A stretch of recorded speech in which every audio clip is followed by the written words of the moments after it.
Ayaw pagdahom jam nga nihanga. Ang tanang katawhan ana imong English, nihanga sila nga bright na ka kay kuno how do confident ka mo English. Pero ang tinuod jam no nagkatawa sila. Ay, Ginoo ko.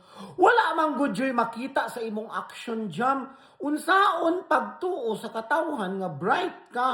Nga wala man sila makita nga action gikan sa imuhang pagka-bright. Kay kung tinuod ka nga bright jam, magpakita di ay kag kigol nga murag yug na ay nag-ung-ung nga tubol. Magpakita di ay ka nga nagsakay ka sa motorcycle nga ang imong totoy imog yung giduot-duot sa buko-buko sa driver. Bright di ay nang manirada kag basin kinsa na lang nga feeling nimo ikaw ra gyud ang bright kay nagtuod yun ka nga vogo na lang yun ang tanan.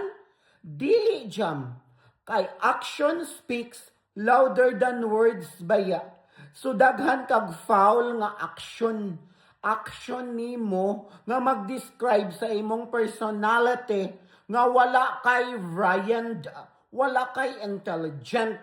So, pag mata jam, pag change program.